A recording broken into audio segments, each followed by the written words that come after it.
Bonsoir à tous.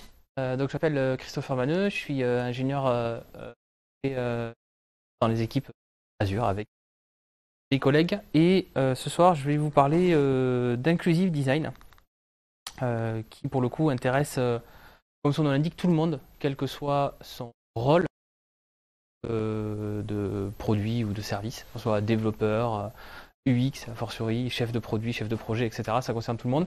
Et quels que soient les technos, les langages, les plateformes sur lesquelles on déploie nos applicatifs. Je vous parle de ce sujet parce que j'ai été chanceux. Vraiment chanceux, alors à plus d'un titre. Mais sur ce sujet-là, j'ai été particulièrement chanceux. Pour moi, c'est naturel. Et c'est naturel parce que j'ai commencé super tôt. En fait, j'ai commencé à l'école primaire à travailler sur ce sujet-là. En fait, dans mon école primaire, on était une fois par semaine regroupés avec des enfants qui étaient dans un centre d'éducation adapté, donc des enfants qui étaient en situation de handicap. En fait, ils venaient dans notre classe. Et on faisait des activités ensemble. Donc, alors la photo, je ne sais pas pourquoi le vidéo proche, la photo est dégueulasse. Dans le sens, c'est une vieille photo, donc c'est pas très intéressant. Mais ça, c'est moi. Et vous voyez, en fait, je suis dans l'arrière d'une camionnette avec une rampe d'accès, parce qu'on avait nos camarades en fauteuil roulant qui allaient venir. Et ici, on le voit sur le bord de la porte, il y avait aussi une grande rambarde, une grande truc pour pouvoir se tenir, comme une rampe d'escalier. Donc on faisait des activités en dehors de l'école, ensemble, mélangés, enfants, on va dire, valides ou normaux, et enfants en situation de handicap. Et puis ils venaient aussi dans notre classe. Là, c'était une pièce de théâtre qu'on a joué à l'école, et le crâne qui commence déjà à se dégarnir, en bas, c'est moi. Ça a continué depuis l'école primaire. Et donc en fait, c'était naturel pour moi d'avoir des personnes en situation de handicap et de faire en sorte qu'on travaille tous ensemble et qu'on fasse les activités ensemble. Quand on parle de handicap, on a souvent, quand on n'a pas sensibilisé à ça, quand on n'a pas quelqu'un dans son entourage qui a ça, on est souvent mal à l'aise avec ça. Et c'est le premier rempart pour que les gens commencent à s'occuper de ce problème-là. Et qu'on se sent voilà, on se sent pas très agréable d'en discuter. Voilà, si on a quelqu'un qui a un problème avec les yeux, de le regarder, comment on le regarde. Si on a quelqu'un qui est en situation de handicap ou en situation de nanisme, est-ce qu'on se met à sa hauteur, est-ce qu'on le regarde de haut, est-ce que machin, on n'est pas tout le temps à l'aise. Et ça, enfin, moi j'ai jamais eu de soucis puisque depuis petit, on m'explique que c'est normal. Et de toute façon, j'ai des copains de classe avec qui je joue à la récré qui sont comme ça. Et ça a continué après. J'en reconnais certains que j'ai déjà vus dans un meet-up ici ou qui me connaissent. Je fais de la plongée sous-marine et en plongée aussi, j'avais Gérard qui était une personne en fauteuil roulant et j'ai commencé la plongée très jeune. Et Gérard faisait de la plongée alors qu'il était en fauteuil roulant et je le voyais dans la ligne d'eau, je le voyais avec sa bouteille. Et donc, en fait, toute mon enfance, ça a été normal d'avoir des gens en situation de handicap autour de moi. Je vous parle beaucoup de handicap. Je vais m'arrêter de parler de handicap parce que l'inclusive design, on va voir que c'est beaucoup plus que simplement parler du handicap. Donc l'inclusive design, c'est une méthodologie qu'on a créée chez Microsoft. Alors on n'a pas tout créé de base, on s'est inspiré aussi de choses qui étaient faites ailleurs. On s'est basé sur un certain nombre de principes de design thinking qu'on peut retrouver, si ça parle à certains, là aussi dans d'autres univers. Mais on l'a poussé avec cet angle. Comment on fait en sorte que nos produits soient le meilleur pour tout le monde, y compris pour les personnes qui vivent une situation d'exclusion. Et en fait, Microsoft, on est extrêmement actif sur ce sujet-là, pour une bonne et simple raison, c'est que on est très sensibilisé à ce sujet-là, à plein de niveaux, et notamment au niveau du PDG de Microsoft, Satya Nadella, qui a un enfant, son fils est en situation de handicap lourd. Et quand on est le PDG d'une entreprise comme Microsoft, avec les moyens comme Microsoft, et qu'on a une situation de handicap dans sa famille, on a de quoi appuyer sur un bouton, envoyer 4 mails et avoir 5000 personnes qui bossent sur le sujet. Donc on est très très actif sur le sujet, en partie à cause de ça. On le fait pour l'ensemble de nos produits. Et donc c'est pour ça qu'on a créé cette méthodologie. Vous le verrez, je vais vous expliquer en quelques mots ce que c'est, et puis surtout vous donner des liens en fait à la fin pour que vous puissiez explorer cette méthodologie chez vous, dans vos équipes, dans vos projets. Puisque c'est des petites choses en fait qu'on peut commencer à faire, quel que soit son projet, des petites réflexions qu'on peut commencer à mener, quel que soit son projet. Donc je ne vais pas parler d'accessibilité, je ne vais pas vous expliquer comment rendre une page web accessible, comment utiliser le narrateur de Windows pour être sûr que quelqu'un qui est déficient puisse utiliser votre site web ou votre appli. Ce n'est pas du tout le sujet technique, là c'est le sujet, on va se détacher un petit peu de la technique, on va réfléchir aux usages et à comment améliorer un produit. Le point de départ de l'inclusive design, c'est de dire qu'on peut tous être exclus à un moment donné. Et donc on passe d'un monde de handicap où on se dit finalement les utilisateurs de mon produit, il y a peut-être 0,5% des gens qui sont handicapés, donc j'ai d'autres choses à faire de mon temps de développeur disponible dans l'équipe que de m'occuper à ça, à on est tous concernés. On est tous concernés par plusieurs types d'exclusions. On peut avoir des exclusions physiques. Quand on parle de handicap, c'est à ça qu'on pense en premier. D'ailleurs, souvent, quand on essaie de symboliser une population de personnes en situation de handicap, on utilise le fameux logo de parking place handicapée avec quelqu'un en fauteuil roulant. Ce qui est une aberration, puisque si on prend la quantité de personnes qui sont en situation de handicap en France ou dans le monde, les personnes qui sont en fauteuil roulant représentent très très peu. Et ça va peut-être vous étonner pour certains, mais une personne peut être en fauteuil roulant et être capable de se lever et de marcher. Voilà. Mais elle peut juste peut-être ne pas le faire pour plus de 5 pas, 10 pas ou plus de 5 minutes dans la journée. Donc elle est obligée d'avoir son fauteuil, mais ça ne veut pas dire qu'elle est clouée à vie dans son fauteuil. C'est pas tout le temps le cas. Il y en a qui sont effectivement dans une situation complètement bloquée. Mais le handicap physique, c'est une toute petite partie du type de handicap et du type d'exclusion surtout qu'on peut vivre. On a les exclusions de type cognitive. Donc là, on parle dans cette catégorie-là plus des handicaps psychiques, donc des gens qui sont atteints de maladies psychiques. On a le handicap émotionnel, et là, ne serait-ce que le fait qu'on soit ici, on a déjà exclu des gens.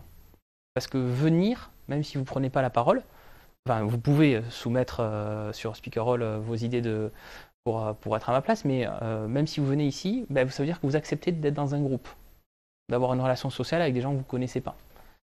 Et ça, déjà, ça exclut des gens. Il y a des gens qui ne supporteraient pas émotionnellement d'être entourés de 20, 30 personnes, 40 personnes qu'ils ne connaissent pas. Donc, qui ne viennent pas au meet-up. Ils ne sont pas capables de supporter ça. Alors qu'ils n'ont pas de problème. Voilà, par ailleurs, c'est des gens tout à fait normaux. Et puis, on a de plus en plus, c'est en train de se développer, les handicaps culturels.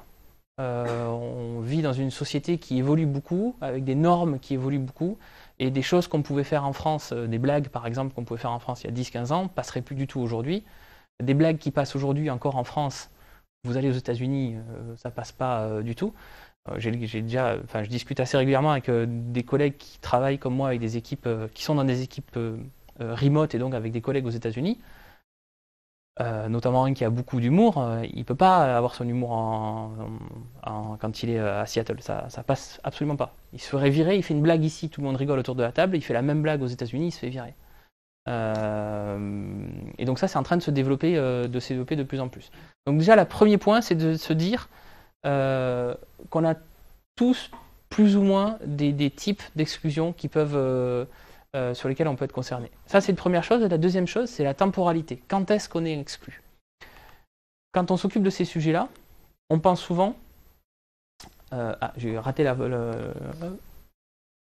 on pense souvent au troisième, au premier que vous avez là, qui est l'exclusion définitive. Quelqu'un qui, par exemple, naît sans son bras, ou quelqu'un qui a un accident de la vie et qui perd l'usage d'un bras. Cette personne, elle aura plus son bras jusqu'à la fin de ses jours. Donc elle va devoir s'adapter et elle est en situation d'exclusion physique toute sa vie. Mais on peut avoir quelqu'un qui est allé au ski et qui s'est cassé un bras. Et là, ça va être quelque chose qui va être temporaire. Quelqu'un qui va avoir plus de bras pendant 3 semaines, 4 semaines, 5 semaines. Mais après, la personne va pouvoir retrouver l'usage de son bras. Et le dernier type d'exclusion auquel on pense quasiment jamais, c'est les exclusions situationnelles. Là, un jeune père de famille, il a donc son enfant, son bébé dans le bras, il n'a que quelques minutes et puis à la limite il peut le passer à l'autre membre du foyer le temps de faire quelque chose, mais de temps en temps il n'a pas son bras. Donc si on regarde ça et qu'on l'ajoute avec le prisme que je vous ai montré tout à l'heure, finalement on peut tous être victimes d'une exclusion à un moment donné qui peut durer plus ou moins longtemps, et du coup si on a un outil qui est fait pour la première personne, et donc qui marche en vocal ou qui marche facilement utilisable à une main, etc., ça va être utile pour tous ces gens-là. Et ça, c'est un des principes fondamentaux de l'inclusive design, c'est de reconnaître et d'observer l'exclusion. Donc en fait, on part d'un produit ou d'un usage, d'une situation avec l'état courant, on va essayer de voir quel est le type d'exclusion en fonction de ce que je vous ai montré, les deux prismes que je vous ai montrés, donc les types d'exclusion physique, cognitive, etc. Et puis, est-ce que c'est situationnel ou permanent? On va essayer de trouver comment on peut résoudre ce problème-là. Et la dernière étape, qui est extrêmement importante, c'est de l'étendre pour tous. C'est-à-dire que l'inclusive design, c'est pas juste faire une solution qui fonctionne pour une personne qui a une exclusion ou une personne en situation de handicap, c'est faire en sorte que le produit fonctionne mieux pour tout le monde, y compris les gens qui sont dans une situation d'exclusion. Je vais vous montrer des exemples concrets de ça, parce que quand on voit les mots sur la slide, on a des fois du mal à se représenter ce que ça veut dire de passer au problème. J'ai résolu pour quelqu'un qui a une exclusion, mais en fait, tout le monde est content de la solution qui est appliquée et tout le monde trouve un intérêt à cette solution. Ouais, ça je vous le montre après. Ce que je voulais vous montrer également, donc vous aurez les liens, ah oui, hop là.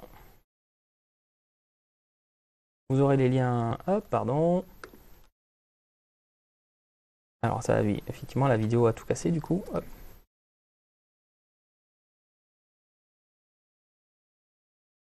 Donc ce que je vais vous montrer, si la technique est avec moi, ce sont en fait ces deux PDF que vous allez pouvoir télécharger. Vous aurez les liens à la fin de la présentation. Yes. Le premier PDF, c'est le PDF de présentation de l'inclusive design. Donc ça, c'est pour aller un petit peu plus loin et puis pour avoir un écrit de ce que je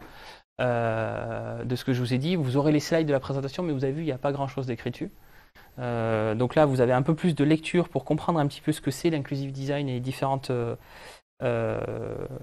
pourquoi on le fait et comment on le fait. Et vous avez un deuxième toolkit qui est en fait des pages comme ça, et sur chaque page, c'est une activité que vous pouvez faire en équipe, ou pour certaines que vous pouvez faire tout seul, pour vous aider à réfléchir, à observer, à réfléchir à des solutions et à essayer de les étendre pour tout le monde. Donc c'est des petites fiches guides, voilà, d'activités à faire. Il y a des activités qui sont assez simples. En une demi-journée, moi j'ai déjà animé des workshops pour des clients. En une demi-journée, on arrive à prendre un produit d'un logiciel ou d'un service et à pousser des améliorations pour le rendre plus inclusif. Après, il faut les implémenter dans le code. Ça peut être plus ou moins varié en termes de temps. Mais on peut déjà faire des choses en fait en finalement assez peu de temps. Alors, je vais vous donner des exemples. Hop là. Je vais vous donner des exemples un peu concrets d'inclusive design. Le premier que j'aime bien, c'est le mode copilote pour la Xbox. Donc la Xbox, vous le savez, on le pilote à l'aide d'une manette, d'une télécommande. Ce qui marche bien pour quelqu'un de normal, ce qui marche un petit peu moins bien quand on est potentiellement en situation d'exclusion physique. Qu'est-ce que fait le mode copilote ? En fait, il crée une manette virtuelle. Ça veut dire que d'un point de vue du jeu vidéo auquel on est en train de jouer, il y a une seule manette qui est connectée.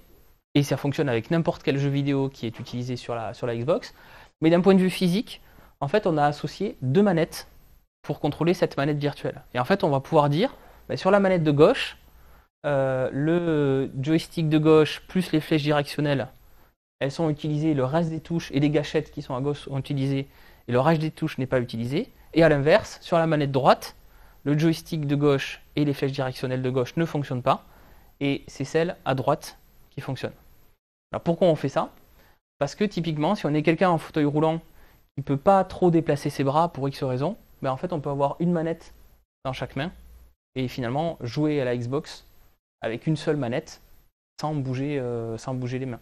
Ou alors, dans le cas de cette personne-là, elle a une première manette au niveau du visage pour les joypads qu'elle contrôle avec le menton, et en fait une deuxième manette qui est connectée à une série d'accessoires qui sont développés spécifiquement pour elle, pour son handicap.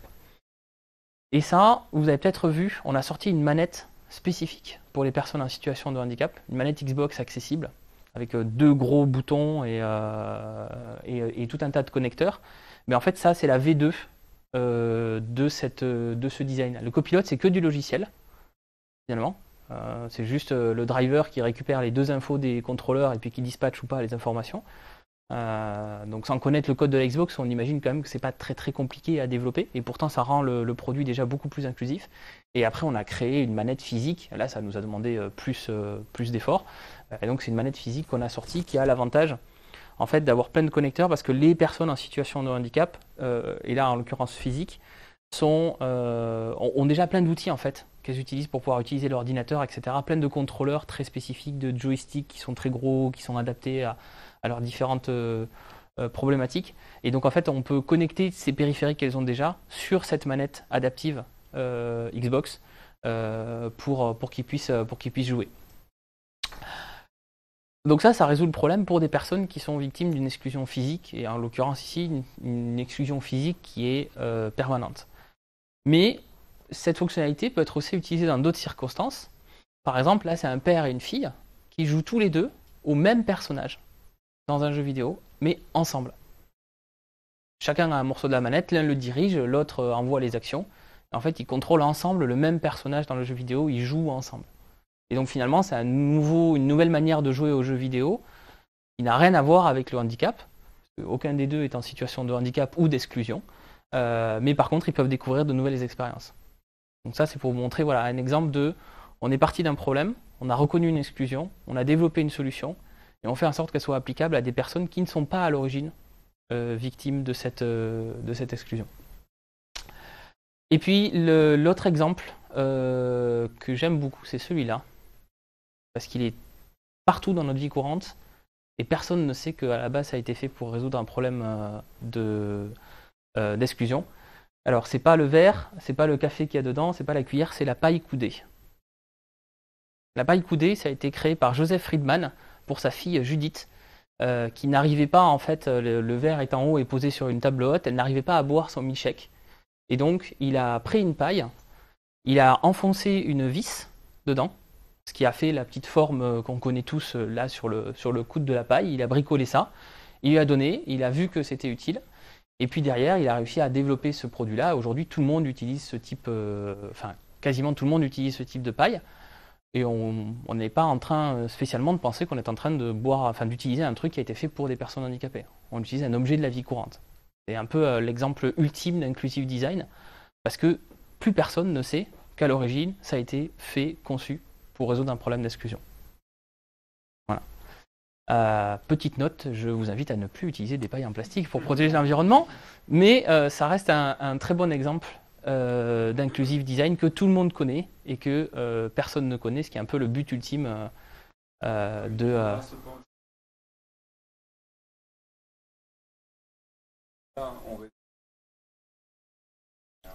Mmh. Flexible. Alors, tu as tout à fait raison. Il y a des, je suis en avance de 2 minutes, donc j'en profite.